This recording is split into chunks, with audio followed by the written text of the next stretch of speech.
Good morning. Good morning from the very blustery and windy Gold Coast this morning. Good morning, it's the Isn't It Time Facebook Live show. I'm your host, Sally Thibault, and welcome. Lovely to have you here on this Saturday morning as you pop on. Good morning, Louise. Let me know if you can hear me. We've had a few internet issues yesterday due to the high winds, but we're hoping everything will be absolutely fine today. Hope you are well wherever you are.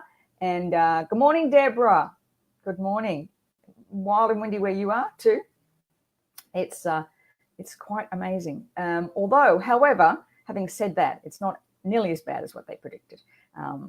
We're in a high rise, as you know. Good morning, Jackie. Lovely to see you here. So it's our first experience of a kind of, it's not even a cyclone really. It's a bit windy, so quite extraordinary. But yeah, all good, all good. This morning we are talking how to reclaim your power. All good, Louise. Thank you, Deb. We're talking about how to reclaim your power. Now, last week we talked about stepping into the bigger dream. Are you creating a dream big enough? And so what I wanted to do over very gusty, isn't it? What I wanted to do over the next series of weeks is look at, okay, what are the reasons that we don't step into that or create that bigger dream for ourselves? And today we're talking about reclaiming your power. In particular, do you have that one person in your life who consistently takes your power away? Or do you work for somebody who has a way of keeping you in your place, discounting your ideas, that type of person? Or do you have an energy vampire in your life? So if yes to any of the above, just type in yes. Let me know if I'm on the right track this morning. I came across this great quote this week, which I actually popped up on my Facebook page yesterday. And I don't have no idea who this JZ Colby is. But anyway, he said this great quote. It says, personal power is the ability to stand on your own 2 feet with a smile on your face in the middle of a universe that contains a million ways to crush you. And I thought, what a great quote that is, where you can stand still. It reminded me of the trees at the moment, this incredible wind, the power of the tree being able to stand and withstand this kind of constant battering. I was driving down one of our major roads yesterday and just watching these trees bend and, kind of bounce back. And it really is a great analogy for life, I think, that, no matter what is kind of thrown at you, the ability to continually come back up and just stand in your truth and stand in your power is wonderful. So what I wanted to do is share a little bit of my story. Great quote, isn't it? This little bit of my story and why I had to step away from an energy vampire and who happened to be somebody I worked for. And it took me a little while to get to it. So I'm going to share that story with you today. What I learned about me, what I learned from that experience, and how it's now catapulted me to doing what I'm doing now. So in your life, if you have that person, this is all about understanding what the message is for you, because that's the key. I worked for a woman a number of years ago who just made my life hell. She was the CFO of the organization I worked for, and she didn't understand marketing, and she didn't understand the impact of how marketing kind of related to things like networking and working with clients and having things like going for lunches, or good morning, Tracy, or going for lunches or going to events. She didn't understand that. To her, everything was bottom line. I'm paying you this much. I want to see this much sales. She didn't really understand that. And her role was to make my role as difficult as she could. I honestly think that if she would have gotten rid of me. But the CEO of the organization, I had a great relationship, and he really valued what I did. So she just really went way and above trying to, what's the word I'm thinking of? She just tried to intimidate me, made my job harder, continually looked at ways that she could add more tasks to my role. Whenever I went back each year and kind of did a reframe where we were heading, she would add something more to the job. And I look at me now when I look back in that, and I could see myself, if I step back now, I see myself getting smaller and smaller and smaller within that organization. Got to a point where I began to second guess myself. It got to a point where I just began to think, I don't know what I'm doing. I worked harder and harder because I just thought, well, you know, she's got to see at some point I know what I'm doing. But she was taking away my confidence. It really started to gnaw away at me. And there was one day in particular, I remember it was Christmas time, and I had a couple of our suppliers often asked me to Christmas functions. And we'd always give them something lovely, but we'd go to these Christmas functions, and the supplier asked me, as they had done in the past, the last 5 years before, asked me to their Christmas event. And I had let my receptionist know that's what was happening. And when I arrived back, I got back to the office about, I don't know, 9:30 or something. She was there sitting in my office and just attacked me. Where was I? Who did I think I was? My role is to be here at 8:30. I said, well, I've done this every year, and our receptionist knew where I was, and I've never had to tell you where I am. And she just got stuck into me. And I remember I was so mad, so angry inside. I didn't say anything to it, just, okay. I went outside to take my shoes off, stand on the grass. I thought I was just livid. Told my husband, he said, well, just resign. And I thought, no, well, I don't, what else would I do? This is. When I finally did resign, because I got ill because of it, and it's now I can look back on it many years down the track. I can look back on it. She gave me the gift of understanding who I was and finding who I was. She really had got me to a point where I got sick, and then I had to do a whole lot of healing, and of course EFT came along in the meantime. And but I so value that time now, because what she did continually was to challenge my belief in myself, and I gave her my power. I should have left that organization 5 years earlier than what I did, but I stayed. Part of it was I didn't value who I was. She had taken my confidence away, but I had allowed that. When I look back on it now, I'd allowed that because I didn't value my worth. I had no belief in myself. She was like, it's like, the analogy of the frog in the pot. For anybody that doesn't know the analogy of frog in the pot, if you try to put a frog in a pot of boiling water, it'll jump right out again. But if you put a frog in a pot of cold water and gradually turn the heat up, it'll just sit there.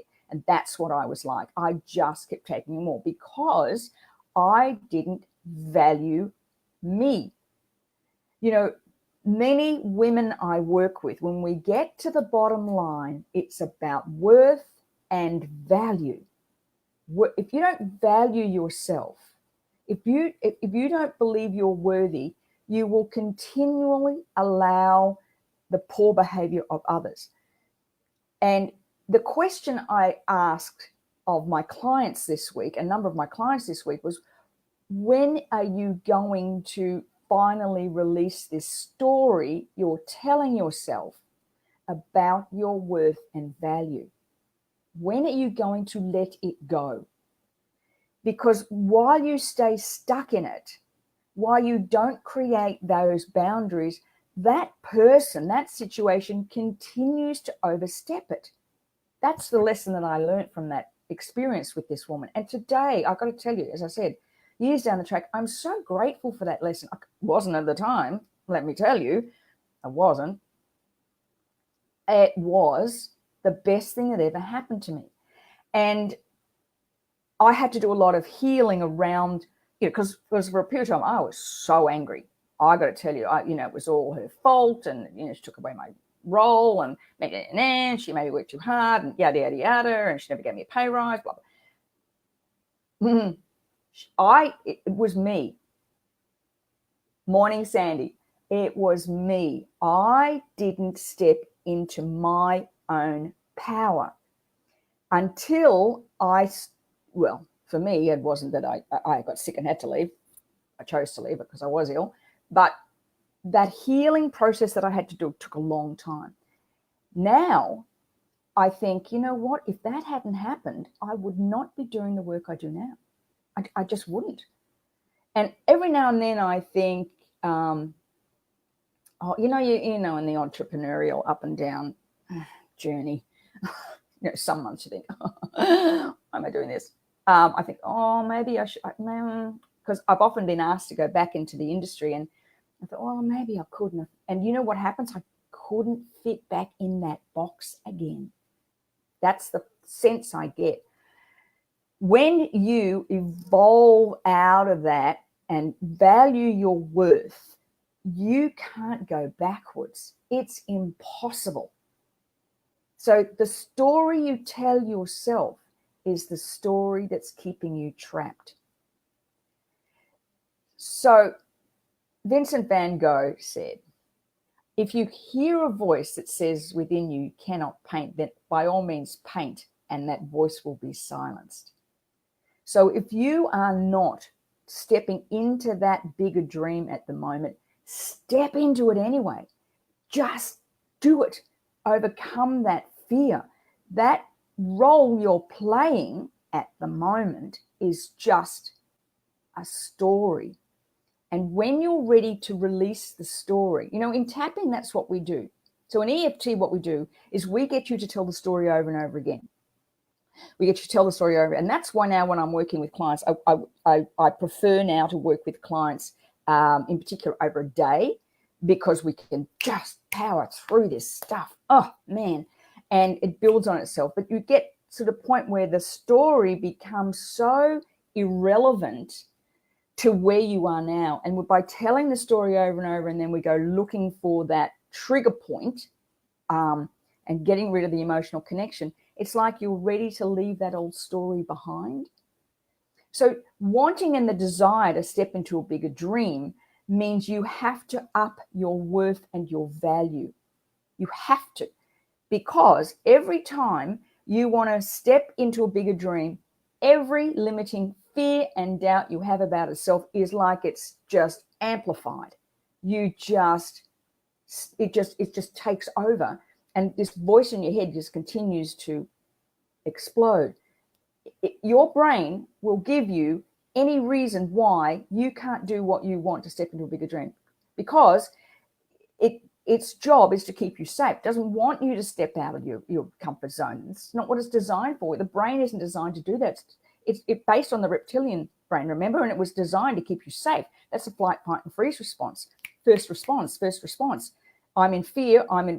This is uncomfortable. Go back. Okay, flight, fight, freeze. It's designed to do that. So the move to get to the dreaming that bigger dream, you're going to hit every single major block and belief you've ever had about yourself. And it all revolves around your past story. Just let me know if this is kind of resonating with you guys, if you can see this. Yeah. Hey, that's great, Sandy. I'm just going to see if I can get this up. A little bit. There we go. Yeah, there's a little delay on it. Can't read it. I feel like I'm in the doorway. I've got my foot in the air over the threshold. Yes. That's brilliant, Sandy. That's exactly the feeling, because it's that, it's that hesitancy. Whenever I'm doing a presentation, I often have this image I found of a woman, and she's got her toes kind of over the edge of a cliff, and the actual cliff, the actual space to the other side isn't a big deal, but in our minds, it's enormous. So I would challenge you, Sandy, step over the threshold. Step over the threshold, because that's where it all starts. It's just stepping over that threshold. That's where it begins. And you've got to feel the pain. They talk about feeling the fear and doing anyway. And a wonderful Amy Cuddy's TED Talk when she says in the TED Talk, fake it till you become it. Fake it till you become it. Not fake it till you make it. Fake it till you become it. And so if you, strategy sessions. Yes, strategy sessions. If you are interested in having a strategy session, you really want to clear this stuff once and for all. We are nearly at the end of February. I'm hoping you're dreaming bigger this space in time, because it's really time to do that. I've done the flyer. Put them right down. Excellent. That's fantastic, Sandy. Sandy came down and had a day with me, and we mapped out some strategies for her to do some great work. Great work. Yeah, working on cutting the cords so other people take my power. Yep, absolutely, Louise. Cutting the cords, yes. And release my limiting beliefs. Beautiful, fantastic. Yep, that's so important. You know, it's about that. It's about stepping into the wholeness of you and you know, feeling, knowing what it is. I think that's the key to it. Is, okay, this is a limiting belief. I can feel it. Okay, what am I going to do about it? How am I going to make this work? What am I going to do? And that's the key. It's the key. It's the minute it comes up, that's it. I did a beautiful meditation this morning, an hour-long one, and one of my favorite ones. And it was this, I'm really getting better at quietening the mind. You know, it would have been half of it today. I think that I was just thinking about nothing, which is just an awesome feeling. But when you do that, when you quieten your mind, it allows you, to me, it allows space for other things to come in, you know, ideas, intuition. So for reclaiming your power is about releasing the limiting beliefs you have about your value and worth, working on your value and worth this week in order to step up into that bigger dream, because that's the solution. You got to stop the story. Stop the story. Just stop telling yourself the story. You are not a victim. You are not. You're not a victim. You're powerful, and you know, there's so much stuff happening. I say this over and over again on this show. It's the time. I don't know if you're feeling it. This full moon, for anybody that follows me, it's Instagram, you know, I just photo after photo after photo of the moon, just amazing. I always get the kind of real surge of energy around a full moon. All my babies were born on full moons too, which is really interesting. But I actually feel the surge of energy. So this one was a doozy. Yes, stepping out with confidence, absolutely. Yeah, Sandy, it's hard to step out of the usual crowd, Louise, absolutely, and in doing so drains your energy. Yes. Stepping out with confidence to share my gifts. Brilliant. Sandy, yes, you're feeling it. Thanks, Louise. Yeah, stepping out with confidence. So true. Everybody on this call, you guys get on every week. And when you get on this call, I know that you are on that path to wanting to do something amazing. And, you know, just, what are you waiting for? The world needs good women, or good people, really. But the world needs good people. So if you're really stuck, I'd love to invite you to have a chat with me on a strategy session. Let me see if and how I can help you really just change that story right now. Don't get stuck in it. It's just crazy. You know, when I look back on that, all those not wasted years when I was working in that organization, I loved it. But boy, did it ever take a toll on me and my family. And you know, it took a long time to get over it. Never again, ever again would I place myself. In fact, now if I'm in a situation where I feel that disempowerment coming, I won't buy into it. Nope, just put up the shield and walk away from it. Will not waste my time any longer. I need to be around empowering people that make me feel good, you know. And yeah, Denise, absolutely. Closing the doors on the energy drainers system. That I was just about to say that, Denise, because that is something that happens a lot as you evolve. I've seen this in my own life. I've seen this in my clients. As you evolve, there are people you have to let go of. And for some people don't get it, but I made a decision a number of years ago that I could only be around people who, as I walked away, I felt empowered and inspired. And because it would take me too long if I was hanging around energy drainers, people who gossiped or, got stuck in their stuff or talked about, what they couldn't do and all that stuff. If I caught myself too much in that, it would take me too long to get back my energy. So that's what can often happen as you're evolving. You may find people naturally fall away as part of the process, just simply because our energy really needs to be protected as you're going up the ladder of your own success. So really important point. Yeah. Really important point. Thank you for adding that. Alrighty. Sounds like we need to do a tapping session this morning. Okay. I want you to this morning to think of somebody. Yep. Let me just put these up. Yep. Leaving some people behind. Yeah. It's sad sometimes, but that's the way it's got to be. And, that's the way it's got to be. But letting open the doors of attraction brings exciting new opportunities and people too. Yeah. Great. Thanks, guys. Thanks for those comments. It's so true, isn't it? It's so true. But you know what I find really interesting is often we get stuck in it.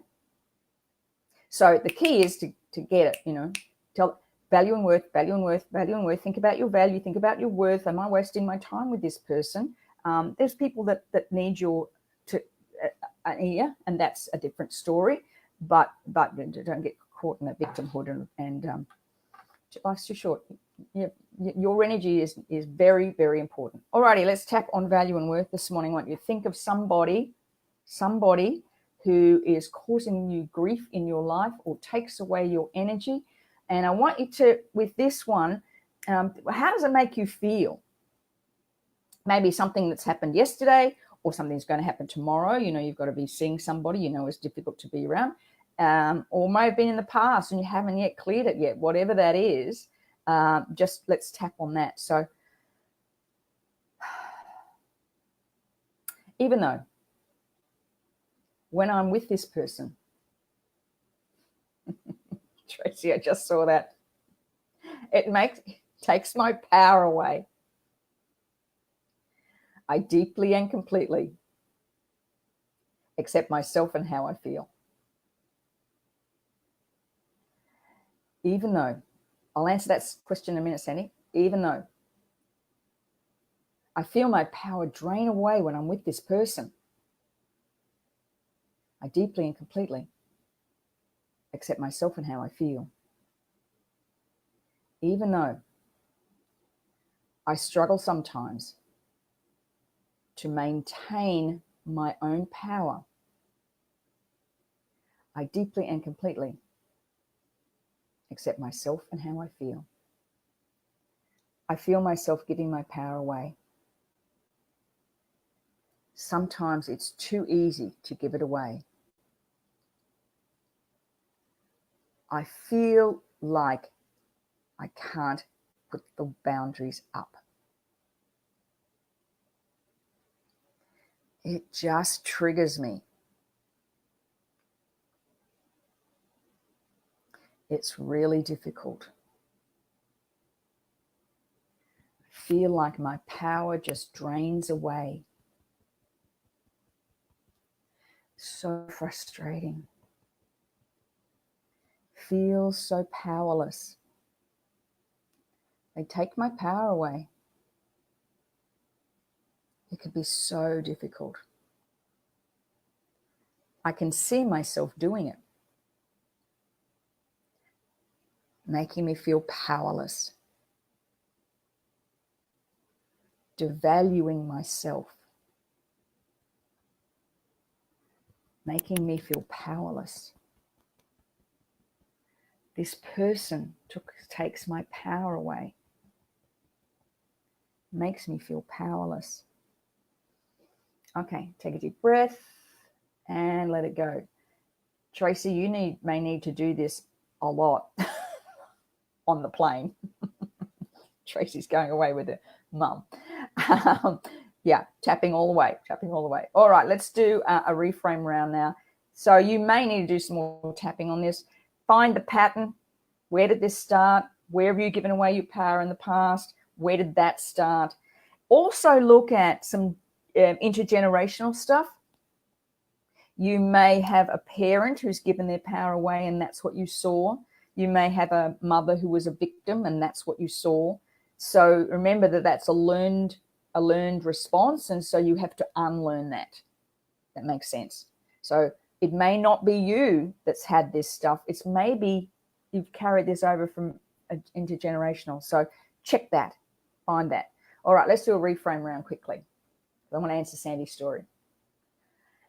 A question. Okay, even though this person takes my power away, I choose to honor my worth and my value. Even though they've made me feel powerless in the past, I choose to let go of my story and rewrite a new one. Even though this person has taken away my power in the past, I choose to forgive them and forgive myself for not valuing my worth. Okay, tapping. I choose to value me. I choose to value my worth. I'm not waiting any longer. I choose to step into my own power. I choose to forgive all those who have taken my power away. And I choose to forgive myself for allowing it. I choose to honor my value and worth. I choose to dream a bigger dream. Okay, take a deep breath and let it go. Now, you can do that power pose if you want, and I would suggest that power pose every morning. I choose to honor my value and worth. I choose to honor my value and worth. Remember, Tracy just talking about that. Do every time you feel yourself slipping, just tap, tap, tap. Forgive them, forgive yourself. Remember, when you pull back and value yourself and honor yourself, you won't be triggered by this other person. That's the hardest lesson to learn. You know, with this woman, I realized she was triggering my low self-value and worth. That's all she was doing. Because I look back on some of those conversations I had with her and think, why didn't I tell her to go take a hike? Why didn't I? And I didn't, because I didn't value me. So the greatest lesson I got was the day that she pushed me and I just had to leave and then put myself back together and realize that's what her job was. Her job was me to honor my value and worth. And I just want to go back to Sandy's question. So would we ask the question, why am I so afraid to make this step? I reframe that a little bit by Sandy and say, I choose to take this next step. What's standing in my way? And find the pattern.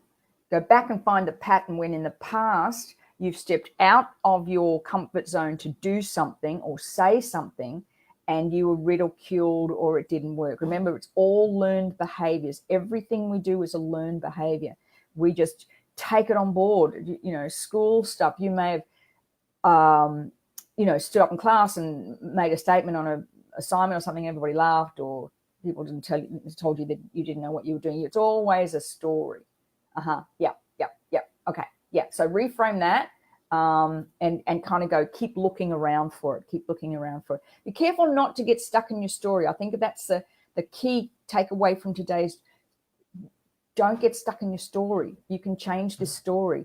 It's not just about tapping. It's about doing. You know, and that's why now I've shifted from life coaching to life strategist, because that's what I like to do more so. So yes, we get to the story, we clear that, but what's the strategy? What are you going to do then? You have to take a step. What's next? Don't get stuck in the story. How are you going to change it? You have to do something physical to change it.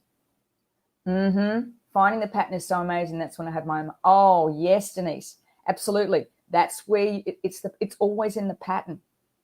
And I could, when I found it with this woman, it went way back, to when I was a really little girl, and I just continued to play out that pattern of not being worthy and valued. It eventuated in an eating disorder, walking away from businesses, going out with guys until I met my husband, of course, going out with guys that didn't treat me so well, or weren't kind of the type of people that I would have liked to have married, as I said, until I met my husband. That was a different story. So look at those patterns. Yeah, Debbie. Change the story. Absolutely. So simple. Makes it simple, isn't it? Let's just change this story, shall we? Liz. Hello, Liz. I choose to leave the story behind, forgive myself and others. I choose to take this next step. Yes. Dream the bigger dream. What does it look like? What does it look like? And it's just fear, Wonderful. I'll leave that story for next time. Join me on the show next week, because we are going to continue. Good, Sandy. We're going to continue on this journey for the next couple of weeks. The challenges that stop you stepping into your bigger dream. And I've got something special lined up for next week. So we'll continue on. So I wish you well. Have a great week, everybody. If you're stuck, need to have a chat, ready to just get rid of this story in a day, for gosh sake, message me, and I'd love to have a chat with you about how I can help you dream that bigger dream. Have a wonderful weekend, and hopefully the Gold Coast hasn't blown away. In the next couple of days, we're fine. Have a wonderful weekend, everybody, and I shall see you this time next week on the Isn't It Time Facebook Live show. Thanks then. Bye for now.